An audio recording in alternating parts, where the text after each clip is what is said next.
Study IQ IAS, अब तैयारी हुई affordable.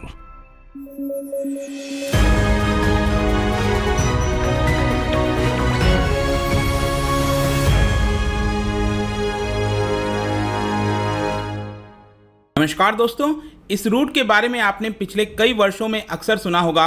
INSTC that is international north south transport corridor. ये एक ऐसा रूट है जिसके माध्यम से अगर कोई भी गुड्स भारत से रशिया भेजना हो या फिर रशिया से भारत आना हो तो बहुत कम दिनों में, अभी जो एग्जिस्टिंग टाइम है उससे काफ़ी कम दिनों में इस समय किया जा सकता है पूरा ट्रेड। और पहली बार रशिया ने जो गुड्स है उसको इस रूट के माध्यम से भेजा है। ईरान का भी बहुत बड़ा रोल है इसके अंदर, ये आप देख सकते हो। INSTC operationalised as Russia sends consignment for Indian port. और जाहिर सी बात है कि यहाँ पर कोशिश की गई है कि पाकिस्तान, क्योंकि पाकिस्तान के साथ हमारे संबंध अच्छे नहीं हैं, तो वहाँ से जो रास्ता है वो आ नहीं सकता, इसलिए उसको बाईपास किया गया है। ये सब कुछ हम डिटेल से समझेंगे, काफ़ी कुछ जानने को है। चलिए आगे बढ़ते हैं, लेकिन उसके पहले बहुत इंपॉर्टेंट खबर, सिर्फ 5 से 6 दिन बचे हैं। अगर आप हमारा UPSC का लाइव कोर्स का बैच ज्वाइन करना चाहते हो, जिसका पूरा जो कैलेंडर है वो आपको यहाँ पर दिया हुआ है। 20 जून से ये स्टार्ट हो रहा है। पॉलिटी, हिस्ट्री, ज्योग्राफी, इकोनॉमी सब कुछ कवर किया जाएगा। तो ये लाइव होने वाला है जिसमें 900+ hours of live teaching, 1-to-1 mentorship, बहुत सारे फीचर्स हैं, कुछ ही सीट्स हैं। इनॉग्रल ऑफर है। देखिए ऑलरेडी इसका प्राइस अभी 20,000 चल रहा था, उसको 21,000 किया गया। लेकिन अभी भी अगर आप कोड इस्तेमाल करते हैं अंकित लाइव, 18,500 में आप इसको परचेज कर पाओगे। तो जल्द से जल्द इसका फायदा उठाइए। इसके अलावा अगर आप MCQs अटेम्प्ट करना चाहते हैं तो मेरे इंस्टा पेज पर जा सकते हैं, वहां पर स्टोरीज में जितने भी MCQs हैं उसको आप अटेम्प्ट कर पाएंगे। चलिए शुरुआत करते हैं और सबसे पहले देखते हैं एग्जैक्टली हुआ क्या। देखिए भारत, ईरान और रशिया की मदद से यहां पर कोशिश किया गया है कि ये जो international north south transport corridor है उसको ऑपरेशनलाइज किया जाए। देखिए आगे चलकर क्या होगा, इसमें और भी कंट्रीज शामिल होंगी, लेकिन अभी के लिए भारत, ईरान और रशिया ने यहां पर कोशिश की है कि इस ट्रांसपोर्ट कॉरिडोर को स्टार्ट किया जाए। और ये शॉर्टेस्ट कनेक्टिविटी रूट आप कह सकते हो भारत और रशियन ट्रेड के लिए। और यहां पर क्या है कि ईरानियन फॉरेन मिनिस्टर, अगर आपको याद हो तो वो दिल्ली विजिट किए थे, तो कहीं ना कहीं उसको ध्यान में रखते हुए ये सारे कॉन्टेक्स्ट को आपको देखना होगा। इसके अलावा यहां पर मैं एग्जैक्टली आपको बताऊं तो रशिया ने कंसाइनमेंट भेजा है भारत को दिस सैटरडे को वहां से चल गया है रशिया के शहर सेंट पीटर्सबर्ग से, और ये भारत अल्टीमेटली पहुंच जाएगा। और इसका रास्ता अगर आप देखोगे, जैसे कि अभी प्रेजेंट में अगर आप देखिए तो रशिया से कोई गुड्स, रशिया का अगर हम वेस्टर्न साइड देखें यहां पर, अगर यहां से कोई गुड्स भारत पहुंचना है तो प्रेजेंट में क्या होता था, या तो वो बाल्टिक सी, ये वाला रास्ता नॉर्थ सी कवर करते हुए पूरा बहुत लंबा घूमते हुए, मेडिटेरेनियन सी घूमते हुए तब इसको आना होता था, या फिर एक रास्ता ये था कि ब्लैक सी, ये ब्लैक सी आप देख रहे हो, यहां से भी ये आ सकता था। ठीक है, लेकिन दोनों रूट काफी लंबे हुआ करते थे। लेकिन यहां पर अगर आप देखोगे तो सेंट पीटर्सबर्ग से डायरेक्टली रोड रेल की मदद से ये आपका पहुंच जाएगा अस्त्रखान बेसिकली रशिया का ही पोर्ट है, आपको ध्यान रखना है। वहां से ये जो गुड्स है वो पहुंचेगा आपका ईरान में, एक आपका पोर्ट है जिसका नाम है अंजाली। ठीक है, अंजाली यहां पर ईरान में पोर्ट है। फिर वहां से रेल रोड के मदद से बंदर अब्बास जो पोर्ट है ईरान का, वहां पहुंचेगा और वहां से फिर आपका भारत पहुंच जाएगा।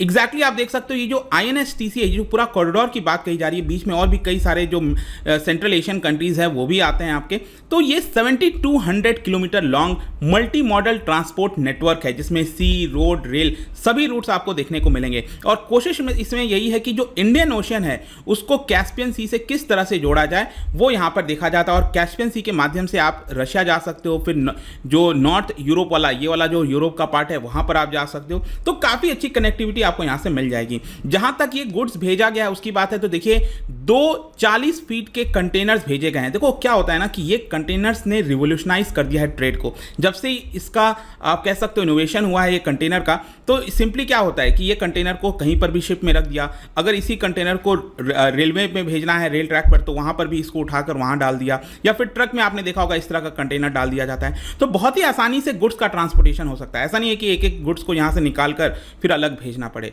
तो ये जो 40 फीट कंटेनर है, 2 40 फीट के कंटेनर भेजे गए हैं of would laminates. Would laminate क्या होता है, आजकल आपने देखा होगा दरवाजे वगैरह पर एक शीट टाइप का होता है वो लगाया जाता है, जिसका टोटल वेट 41 टन के आसपास है। तो ये रशिया के द्वारा भारत भेजा गया है और ये स्टार्ट हुआ सेंट पीटर्सबर्ग से, मैंने आपको बताया, और ये अस्त्रखन पहुंचा। अस्त्रखन यहां पर पहुंच गया, रशिया का ही पोर्ट है। और उसके बाद यहां पर फिर से रशिया का ही पोर्ट है सोलियांका पोर्ट, वहां पर फिर से उसको लोड किया जाएगा और उसके बाद ये कैस्पियन सी क्रॉस करते करते ईरान का जो अंजाली पोर्ट, और फिर मैंने आपको बताया बंदर अब्बास पोर्ट, और फिर वहां से भारत का जो लार्जेस्ट कंटेनर पोर्ट कौन सा है बताइए? भारत का लार्जेस्ट कंटेनर पोर्ट है मुंबई के अंदर जवाहरलाल नेहरू पोर्ट ट्रस्ट, ठीक है, JNPT, वहां पर इसको फाइनली पहुंचा दिया जाएगा। तो ये चीज है। जहां तक सिग्निफिकेंस की बात है तो देखिए सबसे इंपॉर्टेंट चीज है कि अभी प्रेजेंट में जो भी गुड्स आता है उसको एटलीस्ट 40 दिन लग जाते हैं, उसके बजाय इसमें सिर्फ 25 दिन लगेंगे और यहां पर भारत और रशिया के बीच में ट्रेड हो सकेगा। इसके अलावा टाइम तो कम हो ही रहा है, लेकिन साथ ही साथ भारत और रशिया का जो ट्रेड है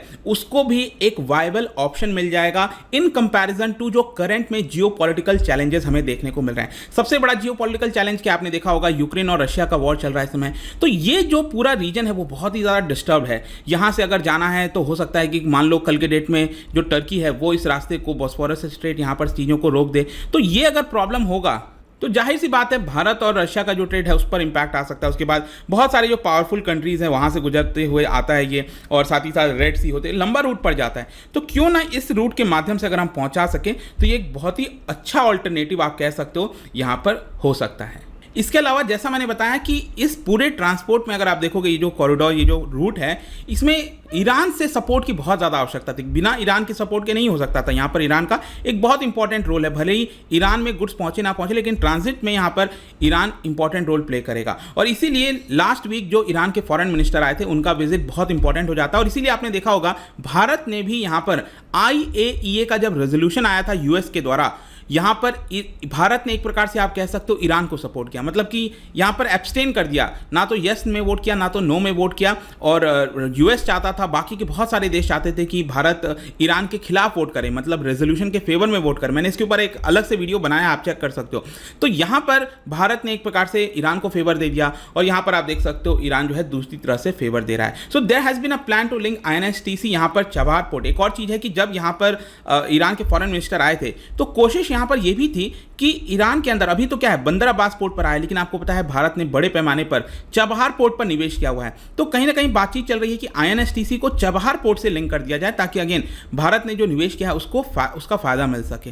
जहां तक रशिया के इंपॉर्टेंस की बात है तो देखिए रशिया का जो इन्वेजन हुआ, जैसा मैंने बताया यूक्रेन के अंदर, उसकी वजह से क्या हुआ है, उसकी इकोनॉमी को बहुत ज़्यादा इंपैक्ट हुआ है। वेस्टर्न बिजनेसेस जो हैं वो रशिया से बाहर जा रहे हैं, काफ़ी बड़ा एक्सोडस देखने को मिल रहा है, और कहीं ना कहीं उस गैप को फिल करने में भारत एक बहुत बड़ा एक रोल प्ले कर सकते हैं। इकोनॉमिक वैक्यूम को फिल करने में एक प्रकार से आप कह सकते हो भारत रोल प्ले कर सकता है। और इसीलिए भारत के बहुत सारे जो एक्सपोर्टर्स हैं उन्होंने डिस्कशन स्टार्ट कर दिया है रशियन बायर्स के साथ, इंपोर्टर्स के साथ, और ताकि जो रिटेल और इंडस्ट्रियल गुड्स है उसकी सप्लाई की जा सके। और भारत का अगर आप एक्सपोर्ट देखोगे रशिया के साथ, यहाँ पर थोड़ा सा अगर आप नज़र डालिए तो 2021-22 में ये करीब $3.24 बिलियन, मतलब हम भारत से रशिया को कितने रुपए के गुड्स एक्सपोर्ट करते हैं, तो ये आप देख सकते हो पहले $3 बिलियन था, 2019-20 में ये बढ़कर $3.24 बिलियन हो गया।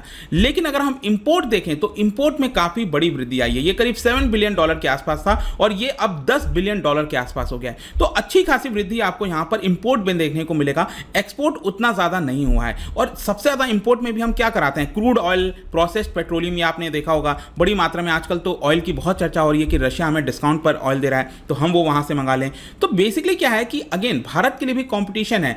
रशिया में अगर इकोनॉमिक वैक्यूम क्रिएट हुआ है तो उसका चाइना भी ज़्यादा से ज़्यादा फायदा उठाने की कोशिश करेगा। तो चाइनीज़ ट्रेडर्स भी वहाँ पर रश कर रहे हैं, रशिया जा रहे हैं ताकि ज़्यादा से ज़्यादा मार्केट कैप्चर कर सकें।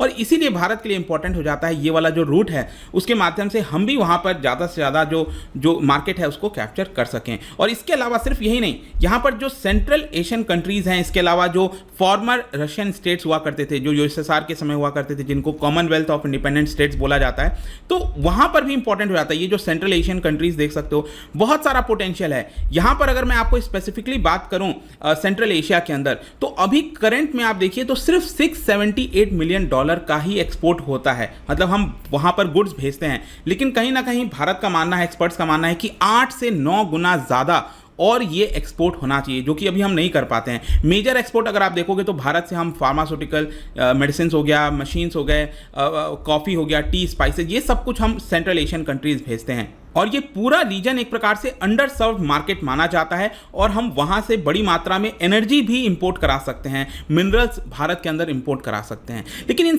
सभी चीज़ों के बीच अगर आप देखोगे कुछ चैलेंजेस हैं। चैलेंजेस ये है 2016 में आपको याद होना चाहिए भारत ने ईरान के साथ एक डील साइन किया था $8 बिलियन इन्वेस्टमेंट का। कहाँ पर? ये जो चबहार पोर्ट आपको याद होगा, यहाँ पर डील साइन हुआ। तो यहाँ पर हम बड़ी मात्रा में निवेश कर रहे थे और हमने प्रॉमिस किया था कि चबहार स्पेशल इकोनॉमिक जोन में भी भारत निवेश करेगा, और जो हमने किया। लेकिन आगे चलकर क्या होता है यहाँ पर कि यूनाइटेड स्टेट्स के द्वारा सैंक्शंस लगा दिया जाता है। तो यूनाइटेड स्टेट्स ने सैंक्शंस तो लगा दिया पूरे ईरान के ऊपर, जो न्यूक्लियर वाला पूरा मामला है, JCPOA जो पूरा एग्रीमेंट है, डोनाल्ड ट्रंप उससे विड्रॉ कर गए थे।